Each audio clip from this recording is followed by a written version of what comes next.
Born in this rural county, the man who commissioned this fine country house was hailed as Britain's first Prime Minister. Find out if your knowledge of politicians is up to scratch and where I am in just a moment. Today, a country-loving couple are ready to plant roots in classically British countryside. Shall I say magnificent first, or will you say it first? It's super. Well done. And the outlook is inspirational. I wouldn't mind waking up in the morning to look at that view.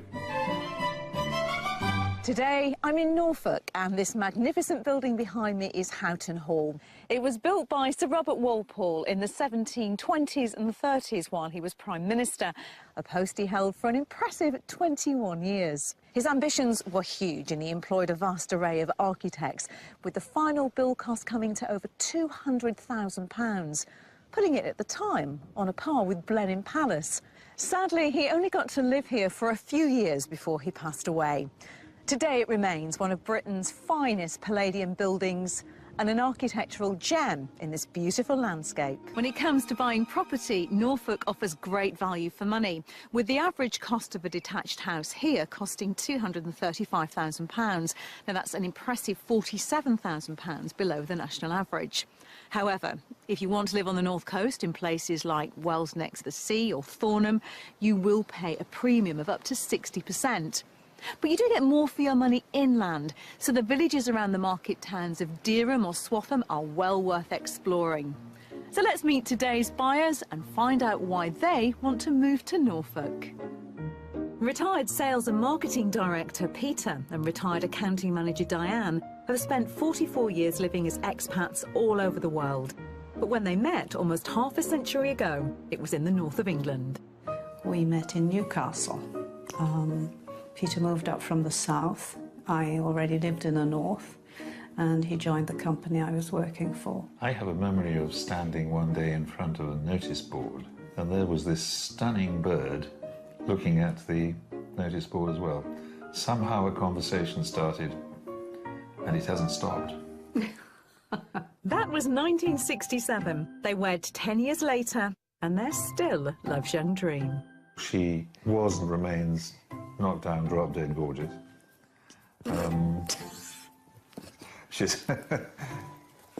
She laughs at my jokes, and she's a great companion. Peter is charming. He's always been charming. He's very clever. He is too serious at times, but his great sense of humour saves him. And after that, he's a great husband and fantastic father. This loving pair's grown-up daughter, Nicola, lives in San Francisco. But they've been renting a house outside Cambridge since last year. After 30 years living in Spain, they've settled back in Britain and are ready to find their very own English country pad. There are certain things you want to do. Hang your pictures, perhaps put up the odd shelf, and it's rented. It's not mine. I would love to buy more furniture of the English type. I don't have room to put it all because we still have a lot in storage. Diane and Peter love British rural scenery and have decided that Norfolk's where they'd like to settle. Still within reach of the life they've created in Cambridge, where Peter is teaching marketing and studying for a PhD. I was brought up in beautiful countryside and around in Berkshire and Oxfordshire, and I felt the pull of that. And looking for a house around this area, it's just great.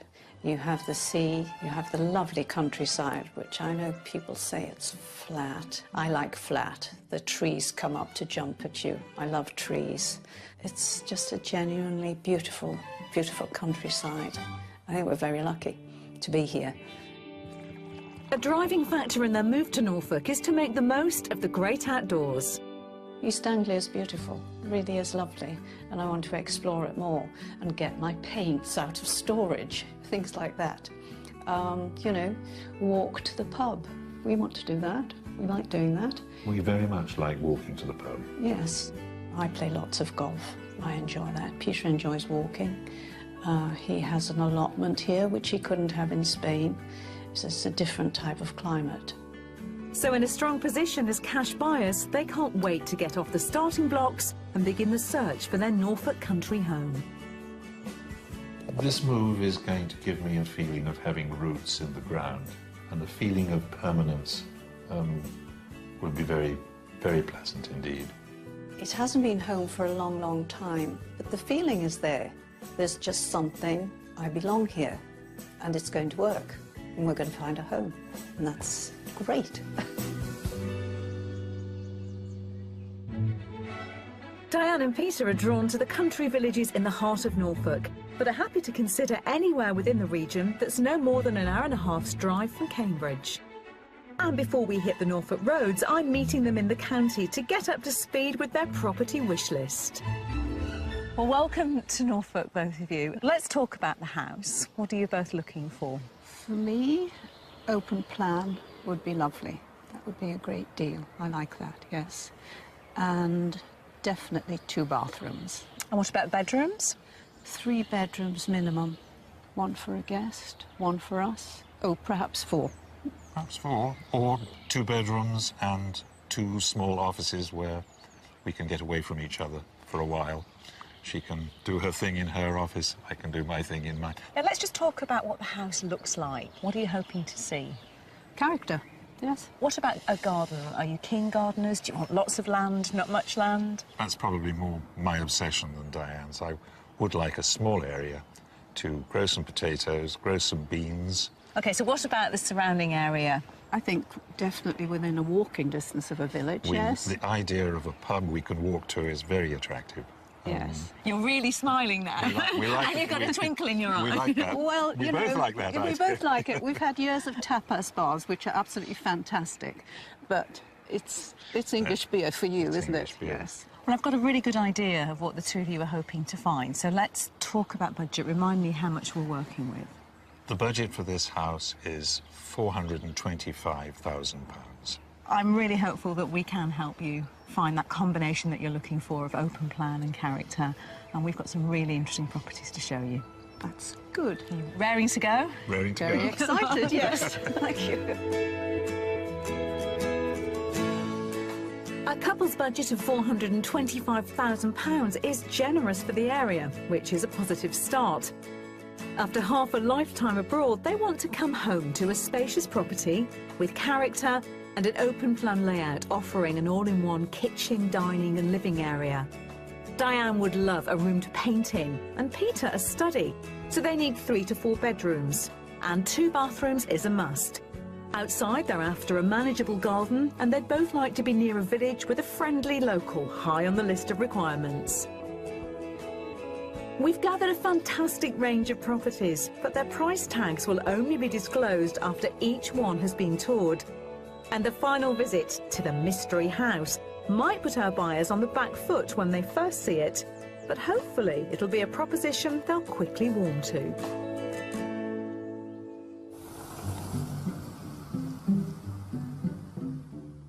We're kicking off our tour of Norfolk just southwest of the centre of the county in the village of Carbrook, which is an hour away from Cambridge and less than 2 miles from the market town of Watton. The high street in Watton has a good assortment of shops, along with a weekly market selling freshly grown produce. The town is also home to St Mary's Church with its distinctive round tower, one of only around half a dozen remaining in East Anglia. Back in Carbrook, there's just a village hall, a 12th century church and a primary school. And our first property is found on the edge of the village. What are your initial thoughts? Well, my first view of it, it looks really interesting. Yes, you're speechless, Peter. I was waiting for number 1 to speak first. It's attractive. I was chatting to the owner. She said it's a really lovely community, friendly. The village hall runs a bar on Friday nights. Wow. 5 minutes walk away. Volunteer step forward now, yes. And also it's 10 minutes from a golf course. So The golf club. That's Now you've rung my bell. your eyes just lit up then. You're right. In fact, already the house looks more attractive. Would you like to come and have a look? I'd love to. Yes, very much. Extended 15 years ago, this decorative cottage dates back over 200 years and was originally a 2-up, 2-down built from Norfolk clay lump. So we're straight into this very pretty sitting room with lots of original features, lots of character. Lovely fireplace. Good square room. And the good news here is that this isn't the main room in the house. This is a little bonus room, actually, because the main living space is right through here.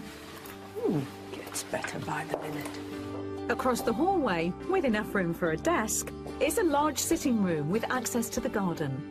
And this is all the new extension. It's a fantastic size. Shall I say magnificent first, or will you say it first? It's super. Well done.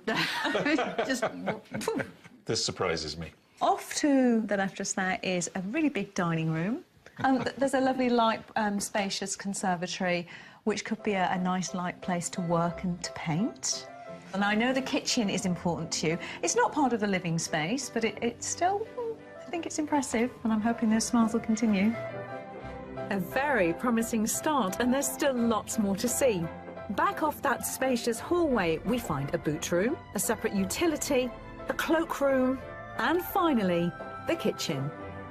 It's pretty perfect. I know my wish list is open plan, but this is so perfect. It's delightfully done. So I'm having to get my head around the fact it's not as big as I thought I wanted.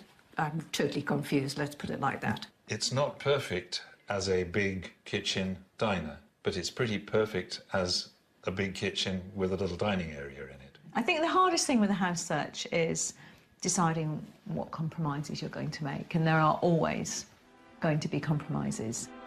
But there are no compromises upstairs as far as the desired bathrooms and bedrooms are concerned. The galleried landing leads to a family bathroom and 4 double bedrooms. All the rooms are light, bright, and have plenty of space. We're visiting the largest of the 4 bedrooms, with a beautiful view out to the garden and beyond. So this is the master bedroom. So lovely, light, bright room. This is stunning. This is a great space, and look, every woman's dream behind us, storage. I need you to just go and pop your head in the bathrooms. Go and quickly have a look for me, because I know how important they are. Very so, important, yes. I think for an ensuite, I think that's pretty impressive. Oh, it is impressive. It's got everything. Look at the shower. I could be quite happy in here. Well, don't be too happy. Come back to me. Come on. Right, OK. You can't run yourself a bath yet. No, not yet. All that remains to be seen now is outside. So why don't we go and find out if there's enough space for those vegetables you fancy growing? Brilliant. The conservatory leads onto a patio which wraps around the side of the house and joins a lawn bordered by trees with views right across the fields. There's also a garage with a sheltered seating area. Nothing too large, it's definitely manageable. This is a good-sized garden. It's not too big, it's not too small, and there's some work to be done on borders, place to put 1 or 2 potatoes. This looks pretty much my scene. Well, you've seen the house and the outside, and I've seen smiles on both your faces, but I'd really like to know what's going on in here. So what do you think this house is on the market for? 425, top. I would say it might be a little over our top budget at, say, for £27,000. OK, well, the lady is right. Spot on. It's on the market for £425,000. It's definitely a pull, isn't it? It's a strong tug in the right direction. Well, I think with the price in mind, it's time for you to go back in and have a look. Imagine yourselves in it if you want to do, and I'll come and find you in a few minutes. OK. Will do. This cottage is bang on the nose of Diane and Peter's budget, bringing their English country dream one step closer. It has a good selection of living spaces downstairs, and although there isn't the open-plan kitchen living room they wanted, what is on offer has taken them pleasantly by surprise. They get the 4 bedrooms they've asked for, meaning plenty of room for visitors, including their daughter from America. There's also the compulsory 2 bathrooms, and the garden seems to be ideal for their horticultural ambitions. Oh, wow. This is a film set. It's a real pretty dining room, isn't it? It's very beautiful. From the very first moment I saw this house, it was very attractive, very appealing. At first it seems it might be small, but you very quickly discover that it's not. It's very spacious. The first impression was lovely, welcoming, stunning. As we walked through the house, it just got better and better. I really like the kitchen. It's just not open plan which is what I wanted, and I'm stuck. I really can't decide whether the kitchen is so beautiful. I'll get over it and just get on with it. Hello there. Hi. Have you seen enough? Never enough. It's a beautiful house. I could go round again and again. That's a great reaction for a first house. Are you united in this opinion, Peter? I am. A united front and onwards to the second. Fantastic.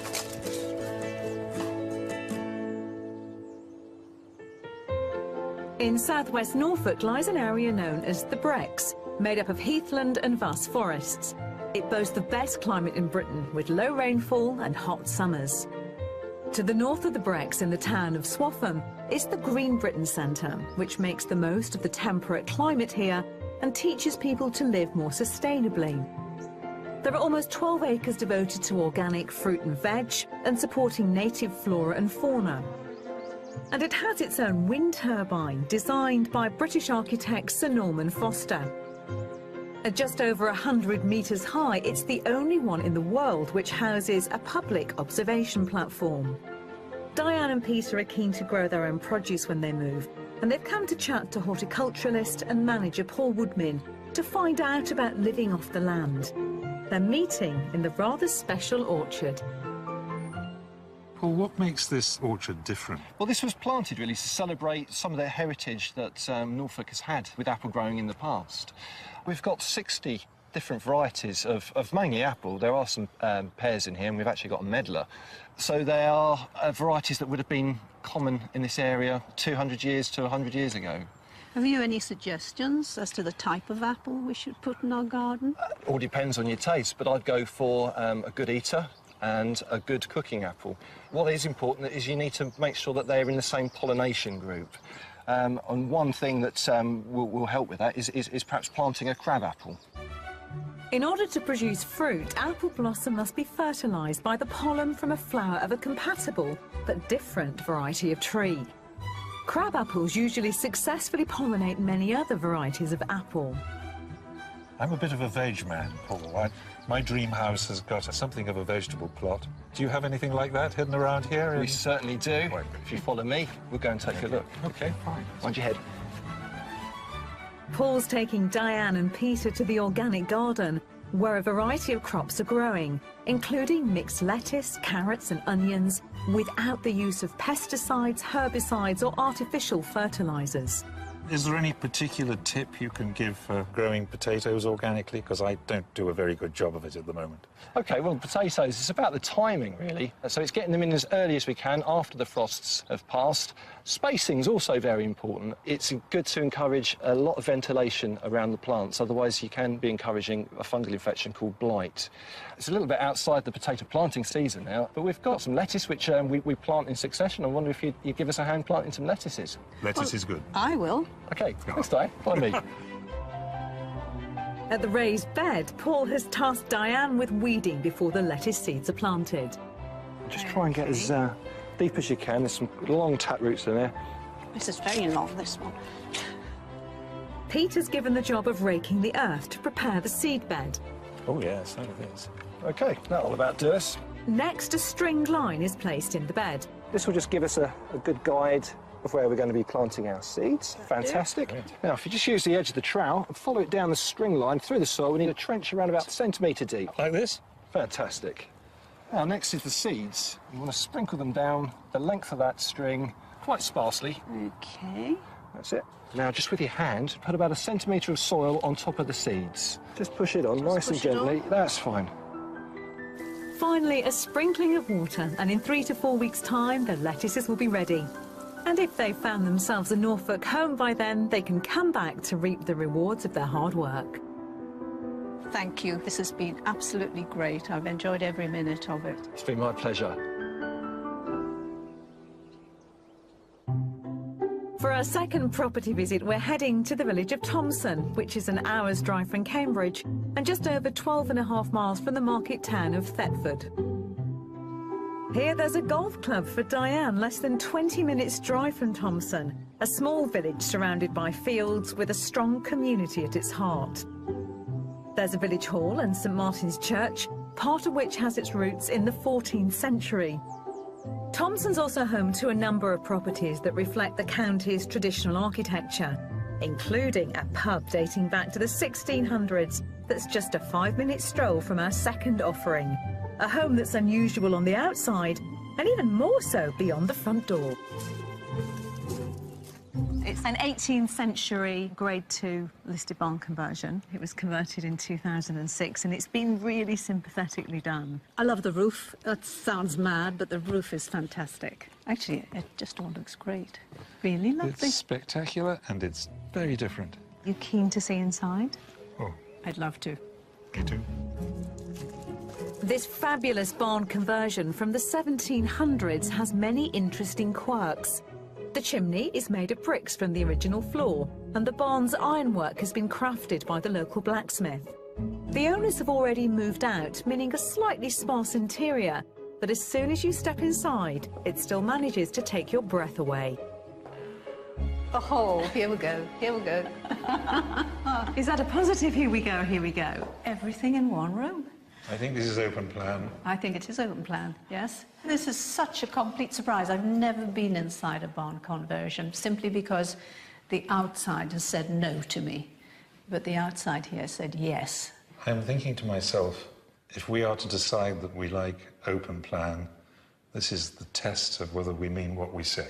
You've talked about, you know, that 3-in-1 living, and you absolutely have that here. You have your kitchen area, your dining area, a seating area, you know, you've got flexibility. So let's step further into this room, just to get a sense of the scale of it all, really.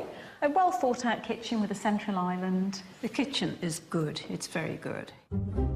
The open plan kitchen living area in this barn has almost 900 square feet of floor space, with the mezzanine level above giving another 300. So hopefully it offers our buyers the kind of lifestyle they've envisaged. So here we are up on the mezzanine, and it gives you a fantastic idea of the scale and the height of this building. So what would we do with this space? I think it's probably mine. Well, I was thinking a study, a study Yes, area. a study area. I was thinking more a painting area. Ah. I could see the light falling in from these two windows. It's very different from anything that I conceived in my mind. When we talked of open plan, for example, I was not thinking of vertically open so much as horizontally open.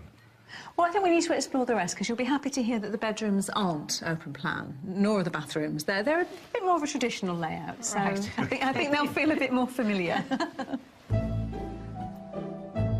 At the bottom of the mezzanine staircase, you'll find 3 guest bedrooms, all served by a bright family bathroom. There's a generous beamed double with garden views, and another large double with exposed wall timbers, beyond which is the smallest bedroom. Across on the other side of the main living space, we pass a utility room, ideal for hiding away the white goods. Then it's on to the 4th and final bedroom. How many more original features do you want? It is a big bedroom. Well, of course, you mentioned you'd like 2 bathrooms. There are 2. This one's got an ensuite. It has a little added bonus. It's got a sauna. Oh, my goodness. Well, that takes care of Sunday. The views make this bedroom. I wouldn't mind waking up in the morning to look at that view. Well, why don't we head outside and just take in that view a little bit more, and I need you to start thinking as well about what you think this property might be on the market for. Double doors from the seating area at the back of the barn take us out into the garden, which has a patio and a small but neat lawn, which enjoys wonderful views across the fields that belong to a neighbouring farmer. It's more than wonderful, isn't it? Truly lovely. Now, this is the garden. What you see is what you get. It's fairly compact. This garden is smaller than I would have wanted. Not a lot of room for my potatoes and fruit trees and beans, but it is a staggeringly beautiful East Anglian view, and maybe something has to give.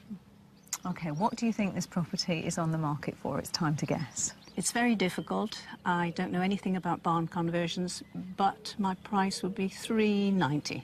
OK, and for you, Peter? I'd go a bit lower than that. 365,000 would be my price. OK, that's interesting. You're both off the mark, I'm afraid. It's actually on the market for £400,000. That seems a little bit high. Well, why don't you go off and explore? I know you haven't seen many barn conversions, so go and take another look around, see what you think. I'll come and find you in a few minutes. Thank you. Lovely. This spectacular barn conversion is full of character and it's on the market for £25,000 below budget. However, I sense open plan on this scale has been a real test for our couple. At the heart of the home is the requested kitchen and living area, with a mezzanine level giving the option of an office or art room.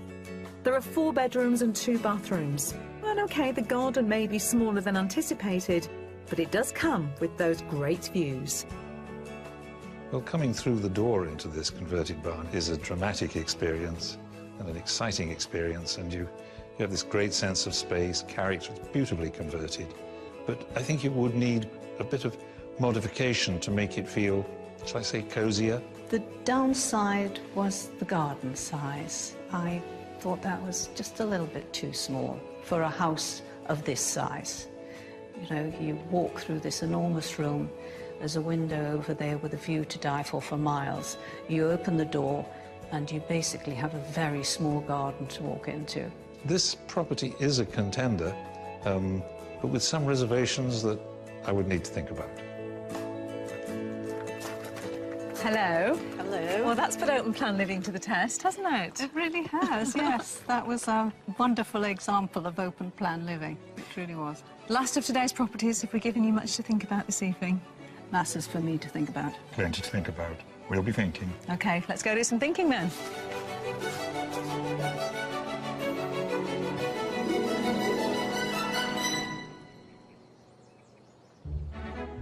It's the second day of our visit to Norfolk, where we've got £425,000 to spend on a country home for Diane and Peter from Cambridgeshire, who moved back to the UK from Barcelona last year.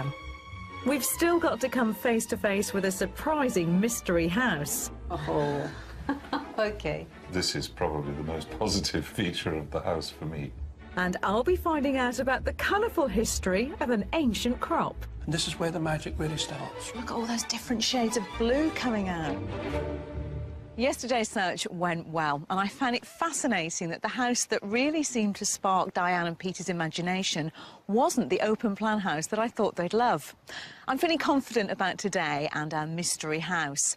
I don't think it's a house that they would have considered looking at, but I think it could offer them that open, relaxed way of living that they seem to crave.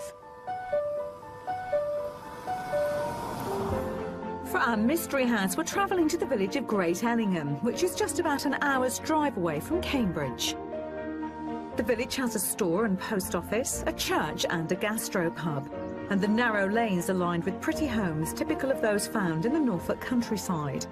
Around a mile outside the village, in a beautiful rural setting, we're at our last stop. And after 44 years living abroad, I wonder if Diane and Peter are ready to consider a slightly different way of English country life to the one they've been planning. So, any guesses as to why it's the mystery house? Because it's new. Yes. I think it's because that's a new build. Absolutely. It was built in 2006. It's one of only 6 on a very small development with a very spectacular view. That's true. Yes. I'm thinking this is a new build, this is going to be clean, easy to run, and actually the lines are good. I have something of a prejudice against new buildings. This could be the exception. Well, we've got a mixed reaction from you both to the outside. Let's see if we can reunite you when we look inside. Let's give it a go. This handsome red brick home has been built in the style of a manor house barn, which does give it plenty of charm, even though it might not have the character that comes with age. Right then, we come straight into this great-sized entrance hall. We've got a study, dining room, good storage cupboard for all your coats, and of course it takes advantage of that lovely view. It's an impressive entrance hall, isn't it? Yes. All the rooms are off the hall, which we're crossing to get to the kitchen. And I'm hoping it's just what they've been waiting for, as there's room to cook, eat, and relax. I like it. I'm wanting to say a better word than like, but I have to take it in first because you've actually given me something that I've been asking for. I think it's a little small. Right. That's my first reaction. OK, and that's a fair reaction. I have some suggestions for you. We've got a good-sized utility room over there, which has got everything you need. There is, behind this wall, you get through to the garage, there's a second utility space and also a downstairs bathroom. You could take this section of wall out to extend that way and have a much larger space in here to give you much more of that big open space that you're after. I have no problems with the odd wall coming down. Well, there's definitely potential for that in here. And I think we should go and take a look at the sitting room. Good idea. Yes, I'd like that. The sitting room is at the back of the house with windows on 3 sides and doors to the garden, which allows the light to flood in. Our mystery house may be modern, but it is delivering on so many levels. Couldn't fault this one. You're going to think it's too small. Well, it's not too small as a sitting room. It's full of light, looks out onto a pretty garden space. It's very appealing. OK, well, there's still plenty to show you upstairs, so let's go and take a look. Thank you. I'm sensing uncertainty from Peter, but quiet positivity from Diane. Maybe the bedrooms will help them make up their minds. On the first floor, there are 4 on offer, 1 in each corner of the house. There's a double with its own shower room and beautiful views over fields. Another double at the back, which is used as an exercise room and study, and a smaller bedroom used for storage. There's also a bright family bathroom. But we're headed to the largest of the 4, complete with a well-fitted shower room. Oh, OK. The master bedroom is in a brilliant position, just where you would want it to be, because it takes advantage of that incredible view. that's what I was looking at out front, hoping these windows would be in prime bed position, and they are. This is probably the most positive feature of the house for me. Well, let's go and see how you feel about the garden, because that's the last thing yet. And, of course, then you're going to have to guess the price, so start giving that some thought. Oh, the garden is important. Well, So the garden is important. Back downstairs, the utility room has access out to the beautifully landscaped garden, which has a Mediterranean look. So perhaps somewhere Diane and Peter will feel right at home. There's a terrace hugging the house, a lawn framed by shrubs and hedges, as well as various places for relaxation and shade. it's delightful, really delightful. Pretty garden, very pretty. Bit short of potatoes, but you could probably work on that, I suspect. Well, there's some fantastic raised beds that, of course, has got lovely planting in, but they could make brilliant raised beds for growing your potatoes and your artichokes. Very true. So finally, we've come outside the house and we have you both in agreement that the garden is works. The garden is good, yes. Well, I'm intrigued to discover what you think this property is on the market for. I would guess it's on the market for 440. And Peter? She's a bit above budget. I'd come down a bit, but at the top end of our budget, about 420,000. OK, well, it's on the market over budget. It's £445,000. However, we have had a chat with the owner, and she said that there is some manoeuvre there on the price. That sounds very encouraging to me. Why don't you go in, take some time, look around, explore more. OK. Will do, thank you. Thank you. A modern mystery house may be £20,000 over budget, but I'm confident they could strike a deal. And if Peter can learn to love a younger property, this could be the one that gives them space and open-plan living, as well as a garden to grow potatoes in. The kitchen is already multi-purpose with the potential to increase its size. And with 4 bedrooms, they have options for a study and art room. The views from the house are delightful, and the garden has been beautifully designed. Another view. Look at that, isn't it lovely? And what a great room. Pretty rough. Yes, Lot of bit character. of character in this one. When I walked into the inside of the mystery house, it was beautifully light, good square rooms, well decorated, very appealing. I could definitely live in it. There would be no problem with that. It has a lot of character. It has a lot of charm. That doesn't mean that I love all modern houses, but I could probably come to love this one. Have you seen enough? I've seen enough. Have you seen enough? I think I've seen enough. Ready to think. Well, you've seen all 3 properties now. Are you ready for a chat about your thoughts? A discussion is necessary, yes. Ready to go. I'm intrigued. Come on, let's go.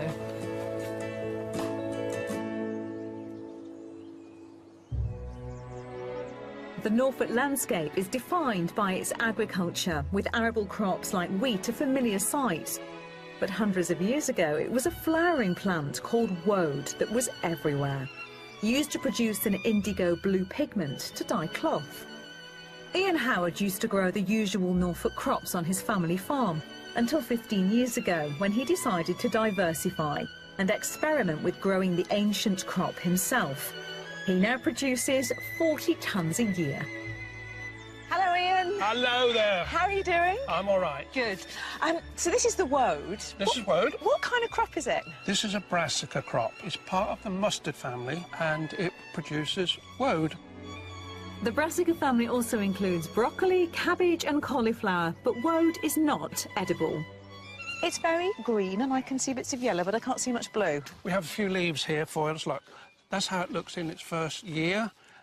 This would be as we would cut it, and we would take this leaf to the dye house and you'd be able to extract the blue dye from that. So what kind of yield will you get from the crop?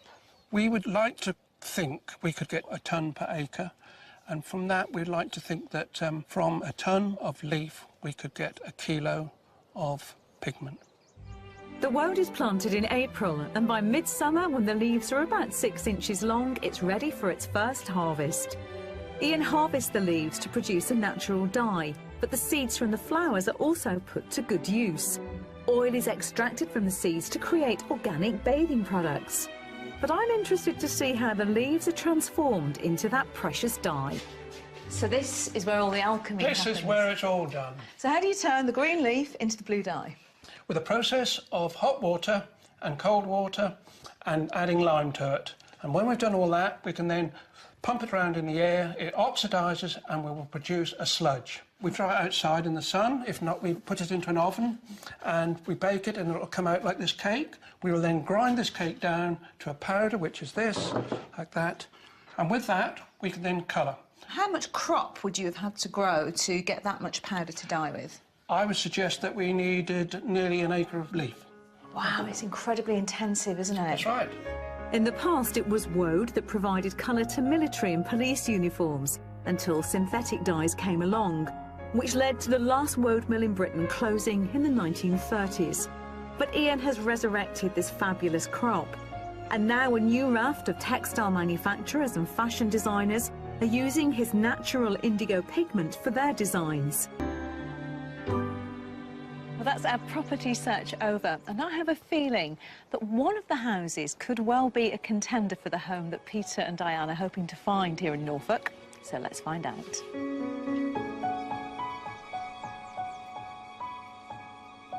Well, our search is over. You've seen all 3 houses. What are your thoughts on them? Do you have a favourite? Number 1 and the Mystery House are good contenders. And Peter, what about you? Are you in agreement with Diane on the 2 properties?